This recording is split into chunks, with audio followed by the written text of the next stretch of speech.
ఈనాడు ఆందోళన ధర్నా కార్యక్రమాన్ని ఏర్పాటు చేసి ఈ కార్యక్రమంలో పరిగి శాసనసభ్యులు, తాండూరు శాసనసభ్యులు, అదేవిధంగా నారాయణపేట్, వికారాబాద్ జిల్లాల ముఖ్య నాయకులు, జిల్లా పార్టీ అధ్యక్షులు, కాంగ్రెస్ పార్టీ కార్యకర్తలందరూ ప్రభుత్వం యొక్క పాశవిక దాడిని, నరేంద్ర మోడీ, ధర్మేంద్ర ప్రధాన్ లక్షలాది మంది విద్యార్థుల జీవితాలతో చెలగాటమాడి పరీక్షా ప్రశ్నపత్రాలను పల్లి బఠానీలలాగా కోట్ల రూపాయలకు అమ్ముకొని విద్యార్థుల జీవితాలను చీకటిమయం చేసినందుకు ఈనాడు ఈ ధర్నా కార్యక్రమాన్ని చేపట్టినాం.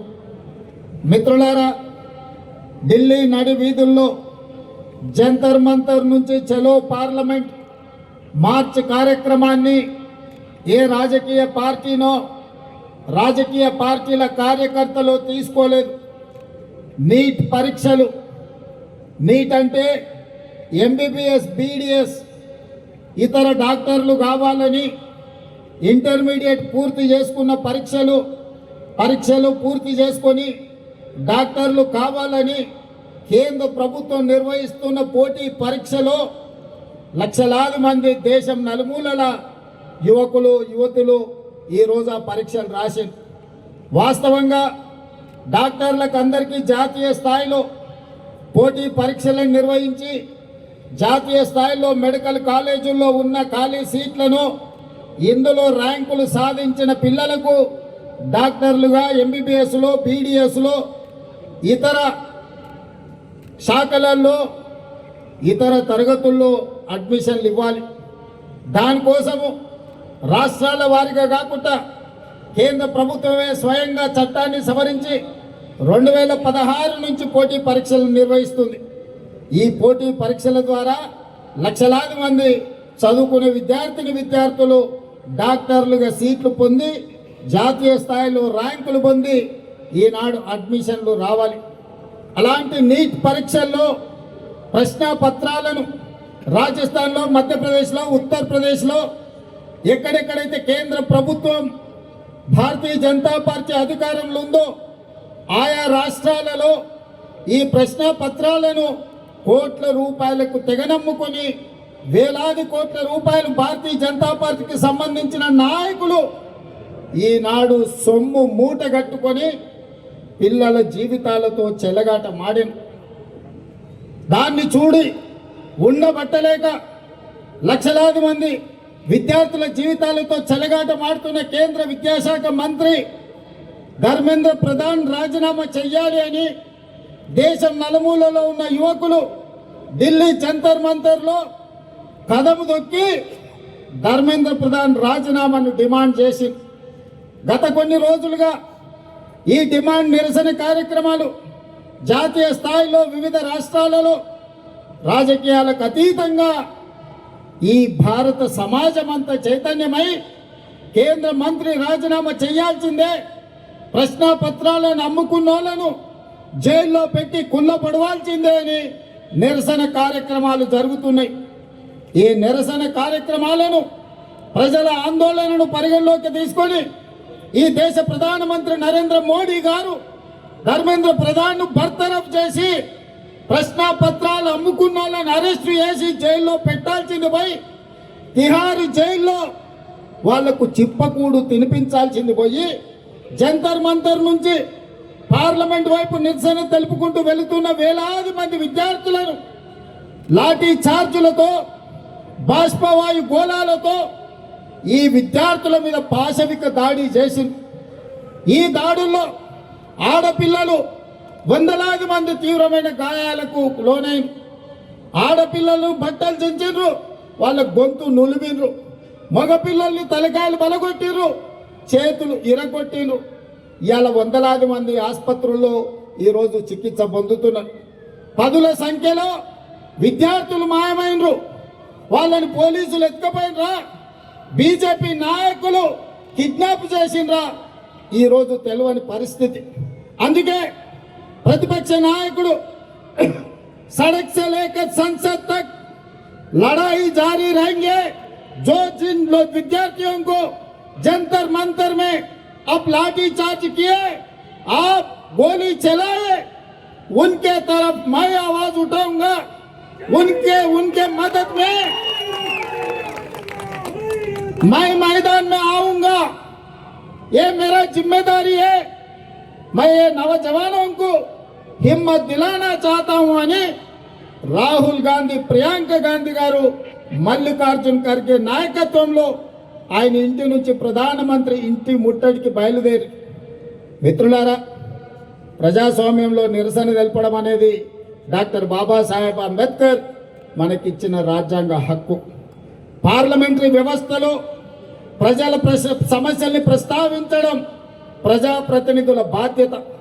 అందుకే 20 తారీఖు నుంచి ప్రారంభమైన లోక్సభ, రాజ్యసభల్లో ఈ ప్రశ్నపత్రాల లీకేజీ, కేంద్ర ప్రభుత్వ వైఫల్యం, ధర్మేంద్ర ప్రధాన్ బర్తరఫ్కు సంబంధించి పార్లమెంటులో చర్చకు తీసుకోవాలని లోక్సభ స్పీకర్ గారిని కాంగ్రెస్ పార్టీ, ఇండియా కూటమి అడిగితే ప్రభుత్వం అనుమతిస్తలేదు. నరేంద్ర మోడీ ఒప్పుకుంటలేడు. నేను చర్చలు చేయను అని స్పీకర్ గారు చెప్పారు. ఇది నిజంగా ప్రజాస్వామ్యానికి దురదృష్టకరమైన పరిస్థితి. ఇది ప్రజాస్వామ్యానికి చీకటి రోజు. ఒక లోక్సభ స్పీకర్గా ఆ సభలో ఏ చర్చ జరగాలి, ఏ ఎజెండా ఉండాలి అనేది లోక్సభ స్పీకర్గా వారే నిర్ణయించాలి. వారు ప్రభుత్వం నుంచి ఒత్తిడికి లోనై నరేంద్ర మోడీ గారు భయపెట్టి లోక్సభ స్పీకర్ గారిని ఈ నీట్ పరీక్షలకు సంబంధించి కానీ, సిబిఎస్ఈ పరీక్షల కుంభకోణం గురించి కానీ ఈరోజు చర్చ జరగకుండా అడ్డుకున్నాడు. మిత్రులారా, ఈరోజు లోక్సభ స్పీకర్ మీద, ఢిల్లీ పోలీసుల మీద ఒత్తిడి తీసుకొచ్చి ఈరోజు నరేంద్ర మోడీ గారు పాశవికంగా కాంగ్రెస్ పార్టీ నాయకుడు రాహుల్ గాంధీ గారిని కొడితే రాహుల్ గాంధీ గారి ముక్కులో నుంచి రక్తం చిందింది. ఆ రక్తం ఈ నేలను తడిపింది. నేను ఒక్క మాట చెప్పదలుచుకున్న నరేంద్ర మోడీ గారికి, నరేంద్ర మోడీ గారు ఈ దేశ ప్రజల కోసం రక్తం చిందించడం గాంధీ కుటుంబంలో రాహుల్ గాంధీ మొదటివాడు కాదు, రాహుల్ గాంధీ చివరివాడు కాదు. ఆనాడు మహాత్మా గాంధీ గారు ఈ దేశం కోసం 30 ఏళ్ళు తెల్ల దొరలతో కొట్లాడి ఈ దేశానికి స్వతంత్రం తీసుకొచ్చాడు. 30 ఏళ్లలో ఎన్నడూ కూడా తెల్ల దొరలు కూడా లాఠీ ఎత్తడానికి మహాత్మా గాంధీ గారి మీద భయపడ్డారు. అలాంటి మహాత్మా గాంధీ గారిని స్వతంత్రం వచ్చిన మొదటి సంవత్సరంలోనే మీ తుపాకీ తూటాలకు బలైపోయింది. అది మీ ఆరంభం. గాడ్సే వారసులు మీరు. గాంధీజీని ఆనాడు పొట్టన పెట్టుకున్నారు. ఆ తర్వాత పేద ప్రజల కోసం ఈ దళితులు, ఆదివాసీలు, గిరిజనులు, తండాలలో, గూడాలలో, మారుమూల పల్లెల్లో ఉన్న పేదల కోసం అమ్మ మారిన ఇందిరమ్మను ఈ దేశంలో AK-47 తుపాకీ తూటాలతో తీవ్రవాదులు నేలకు ఒరిగించారు. రక్తం చిందించిన జాతి ఇందిరమ్మ కుటుంబం. ఆనాడు ఇందిరాగాంధీ చేసిన త్యాగం, ఆ వారసత్వాన్ని పొనికిపుచ్చుకున్న రాజీవ్ గాంధీ ఈ దేశ సమగ్రత కోసం బాంబులు పెట్టి పేల్చేస్తే తునకలైనా దేశాన్ని ఐక్యంగా ఉంచిండు. ఆయన మొత్తం తునకలైనా ఈ దేశానికి ఒక స్ఫూర్తినిచ్చిండు. చివరి రక్తపు బొట్టు వరకు రాజీవ్ గాంధీ గారు ఈ దేశం కోసమే బతికిండు, ఈ ప్రజల కోసమే ప్రాణాలు ఇచ్చిండు. మహాత్మా గాంధీ, ఇందిరాగాంధీ, రాజీవ్ గాంధీ ప్రాణాలు ఇస్తే శ్రీమతి సోనియా గాంధీ గారు ప్రధానమంత్రి, రాష్ట్రపతి పదవులను త్యాగం చేసింది. ప్రణబ్ ముఖర్జీని ప్రధానమంత్రిని చేసింది. డాక్టర్ మన్మోహన్ సింగ్ ప్రణబ్ ముఖర్జీ గారిని రాష్ట్రపతిని చేసింది. డాక్టర్ మన్మోహన్ సింగ్ గారిని ప్రధానమంత్రిని చేసింది. శ్రీమతి సోనియా గాంధీ గారు ఏ పదవి తీసుకోలేదు. అలాంటి సోనియా గాంధీ గారి వారసుడు రాహుల్ గాంధీ గారు 2004లో ఎంపీగా ఎన్నికైన 10 సంవత్సరాల అధికారంలో ఉంటే మొదటి 5 ఏళ్ళు మంత్రి తీసుకోలే, రెండవ 5 ఏళ్ళు ప్రధానమంత్రి తీసుకోలే. ప్రతిపక్షంలో 10 ఏళ్ళు ఉంటే ప్రతిపక్ష నాయకుడిగా మల్లికార్జున్ ఖర్గే గారిని, లేకపోతే బెంగాల్కు సంబంధించిన నాయకునికి ప్రతిపక్ష హోదా ఇచ్చిండు. కానీ 20 సంవత్సరాల తర్వాత 2024లో దేశము, ప్రజాస్వామ్యం ప్రమాదంలో పడ్డది. రాజ్యాంగాన్ని మార్చాలని, రిజర్వేషన్లను రద్దు చేయాలని నరేంద్ర మోడీ కుట్ర చేస్తుంటే ఈనాడు ప్రతిపక్ష నాయకుడిగా రాహుల్ గాంధీ గారు బాధ్యత తీసుకున్నారు. మరి నేను అడుగుతున్న ప్రతిపక్ష నాయకుడిగా రాహుల్ గాంధీ గారు చేసిన నేరమేంది, ఘోరమేంది? మొట్టమొదట ఈరోజు ఒక నేపథ్యాన్ని చెప్పాలి. సిబిఎస్ఈ 10th ఇంటర్ పరీక్షా పత్రాలు గతంలో పేపర్లు దిద్దే విషయంలో జరిగిన అవకతవకలు, కుంభకోణాలకు 2019లో ఇక్కడ ఇంటర్మీడియట్ పరీక్షలు దిద్దిన గ్లోబరీనా సంస్థ, కేటీఆర్ బినామీ సంస్థ ఇలా ఇంటర్మీడియట్ 2019 పరీక్ష ఫలితాలలో అవకతవకలకు పాల్పడితే 27 మంది విద్యార్థులు ఆనాడు తెలంగాణలో ఆత్మహత్యలు చేసుకున్నారు. ఆ రోజు ప్రతిపక్ష నాయకుడిగా, పార్లమెంట్ సభ్యుడిగా ఆనాటి ప్రభుత్వం మీద కొట్లాడితే కోర్టులు ఆదేశాలు ఇచ్చినాయి, గ్లోబరీనా సంస్థ మీద క్రిమినల్ కేసులు పెట్టి చర్యలు తీసుకోమని. కానీ కేటీఆర్ అయిన బినామీ సంస్థ, ఆయన చీకటి మిత్రులైన గ్లోబరీనా సంస్థ యజమానుల మీద క్రిమినల్ కేసులు పెట్టలేదు, అరెస్టులు చేసి జైలుకు పంపలేదు. వాళ్ళ మీద ఎలాంటి చర్యలు తీసుకోకపోను వాళ్ళు బ్రహ్మాండంగా పనిచేస్తుండని వాళ్ళకి ఎక్స్పీరియన్స్ సర్టిఫికెట్ ఇచ్చిండు. ఈ సర్టిఫికెట్ను తీసుకొని 2023 డిసెంబర్ 7 నాడు మన ప్రభుత్వం వచ్చిన తర్వాత ఇక తెలంగాణలో పప్పులు ఉడకవు, నూకలు చెల్లవని గ్లోబరీనా సంస్థ పేరు మార్చుకొని కోఎంట్ పేరు మీద సిబిఎస్ఈ పరీక్షల ఫలితాలను డిజిటలైజ్ చేస్తామని, ఆ పరీక్షా ప్రశ్న పత్రాలను దిద్దుతామని ధర్మేంద్ర ప్రధాన్తో కేంద్ర ప్రభుత్వంతో ఒప్పందం చేసుకున్నారు.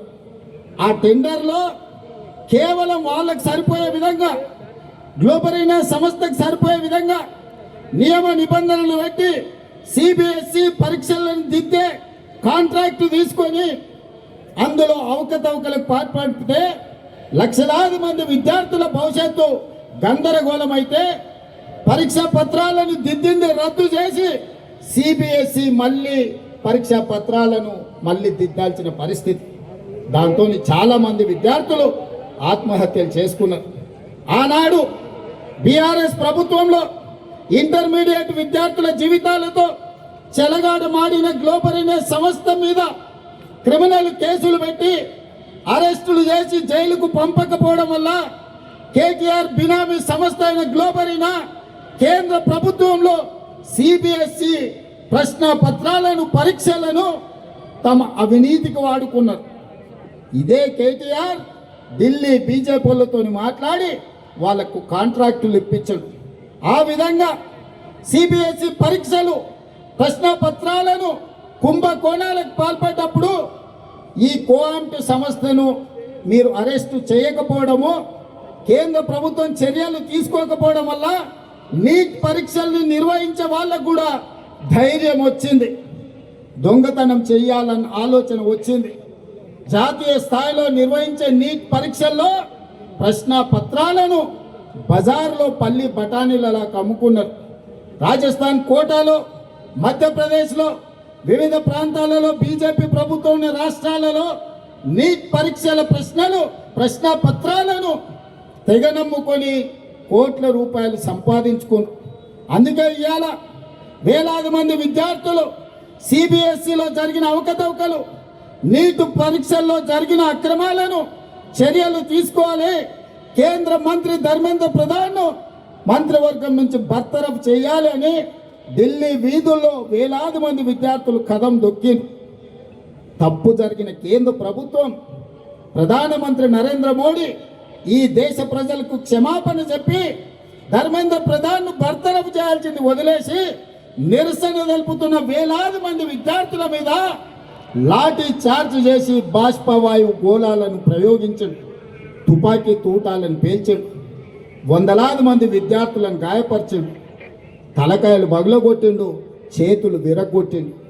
నేను ఇవాళ తెలంగాణ సమాజాన్ని, యువకులను నేను అడుగుతున్నా, విద్యార్థుల జీవితాలతో చెలగాటమాడిన ఈ సంస్థల్ని వైఫల్యం చెందిన కేంద్ర మంత్రిని వదిలేద్దామా? ప్రశ్నించినందుకు ప్రజల్ని పశువులలాగా చితకబాదిన కేంద్ర ప్రభుత్వాన్ని వదిలేద్దామా? అందుకే అందుకే అందుకే మన నాయకుడు రాహుల్ గాంధీ గారు ఇలా వదిలేస్తే కుదరదు. ఈ దేశంలో అక్రమార్కులు పెరిగిపోతున్నారు. కేంద్ర ప్రభుత్వం అండతోటి లక్షలాది మంది విద్యార్థుల జీవితాలతో చెలగాటమాడుతున్నారు. నీ సంగతి తేలుస్తాని మల్లికార్జున్ ఖర్గే ఇంటి నుంచి నరేంద్ర మోడీ ఇంటి ముట్టడికి బయలుదేరిండ్రు కాంగ్రెస్ పార్లమెంట్ సభ్యులు. దానికి నాయకత్వం రాహుల్ గాంధీ గారు, ప్రియాంక గాంధీ గారు వహించారు. దౌర్జన్యం చేయలే, రాళ్ళు విసరలే. నరేంద్ర మోడీ ఇంటి మీద ఎలాంటి దాడులకు పాల్పడలే. శాంతియుతంగా మహాత్మా గాంధీ వారసులుగా, ఈ దేశానికి ప్రాణాలు ఇచ్చిన మహాత్మా గాంధీ స్ఫూర్తిగా, ఈ దేశం కోసం అమరులైన ఇందిరాగాంధీ స్ఫూర్తిగా, ఈ దేశం కోసం చివరి రక్తపట్టు దారబోచిన రాజీవ్ గాంధీ స్ఫూర్తిగా ప్రశాంతంగా మోడీ ఇంటి ముందు రోడ్డు మీద కూర్చొని నిరసన తెలుపుతున్న రాహుల్ గాంధీ గారిని, ప్రియాంక గాంధీ గారిని పోలీసులను పెట్టి కొట్టించి రక్తం చిందేలా గాయపరిచి రోడ్డు మీద బరబరా ఈడ్చుకుంటూ పోయినారు. మరి యువకులారా, మన అందరం చూసుకుంటూ కూర్చుందామా? నరేంద్ర మోడీని శిక్షిద్దామా? ఒక్కసారి ఆలోచన చేయండి. అందుకే ఇవాళ కొడంగల్ అభివృద్ధి కార్యక్రమాలు, కొడంగల్ కార్యకర్తలతో ఆత్మీయ సమ్మేళనం కోసం నేను వస్తే అర్ధరాత్రి నాకు ఈ సమాచారం అందింది. అర్ధరాత్రి అప్పటికప్పుడు ఈ విధంగా వదిలేస్తే బీజేపీ పెట్టరేగిపోతుంది, పాశవిక దాడులకు పాల్పడుతుంది. ఖచ్చితంగా కొడంగల్ చౌరస్తా అంబేద్కర్ సాక్షిగా నరేంద్ర మోడీ గుండెలు ఎదురేలా నినదించాలని ఇవాళ మిట్ట మధ్యాహ్నం 2 మనం వేలాదిగా ఇక్కడ మనం జమైన. అందుకే ఈరోజు జంతర్ మంతర్లో నిరసన తెలుపుతున్న విద్యార్థులకు అండగా కొడంగల్ నుంచి మనం గలం వినిపిస్తున్నాం. రాహుల్ గాంధీ, ప్రియాంక గాంధీ గారి మీద జరిగిన దాడిని ఈరోజు మనం తీవ్రంగా ఖండిస్తున్నాం. అందుకే మిత్రులారా, आज मैं एक बात साफ साफ कहना चाहता हूं, नरेंद्र मोदी जी, धर्मेंद्र प्रधान जी, हम पहली बार लाठी चार्ज नहीं देख रहे, गोली बारूद नहीं देख रहे। हम लोग कांग्रेस पार्टी 100 साल से गरीब जनता के लिए, इस देश योद्धा के लिए हम लड़ाई लड़ रहे। अंग्रेजों से हम लड़ाई किए, अंग्रेजों को हराए। आप कितना है? भारतीय जनता पार्टी का मतलब ब्रिटिश जनता पार्टी, सबको पता है। आप तो गाडसे का वारिस है, हम लोग गांधी जी का वारिस है। आज ये लड़ाई कांग्रेस बीजेपी का नहीं है, आज ये लड़ाई गांधी वारिस, गाडसे वारिसों का लड़ाई है। देखेंगे आने वाले चुनाव में कौन जीतेगा, कौन हारेगा। इसीलिए आज मैं साफ साफ बात कहना चाहता हूं, नरेंद्र धर्मेंद्र दोनों मिलके ये देश को लूटने के लिए कोशिश करे। हर किस हम कामयाबी नहीं होने देंगे। राहुल जी, प्रियंका जी, खरगे जी के नेतृत्व में सड़क से लेकर संसद तक हम लोग लड़ाई जारी रखेंगे, हम लोग लड़ाई करेंगे। आपको इस जंग में आपको हरा देंगे।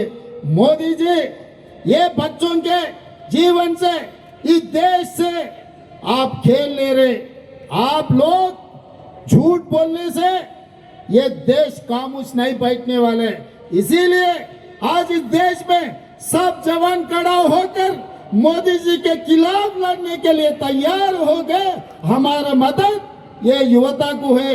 कांग्रेस पार्टी ये नौजवानों के साथ मोदी के खिलाफ लड़ने वाले हैं आने वाले दिनों में। इसीलिए मोदी जी, भारत प्रधानमंत्री जी, तुरंत धर्मेंद्र जी को बरतरफ कर दो आपके मंत्रिवर्ग से, नहीं है तो आप इस्तीफा देना पड़ता, क्योंकि आपके नेतृत्व में धर्मेंद्र प्रधान जी काम कर रहा है। आपके इशारे से वो इस्तीफा दे देंगे, नहीं है तो उनको बरतरफ कर दो, नहीं तो सड़क से लेकर संसद तक ये लड़ाई जारी रहेंगे। तेलंगाना से ये काम, ये जंग शुरू हो जाएंगे।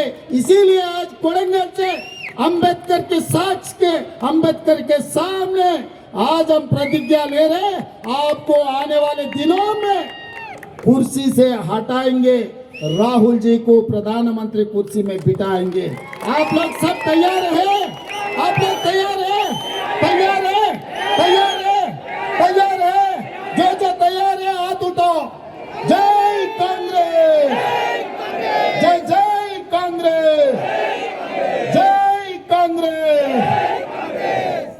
ధన్యవాదాలు మిత్రులారా.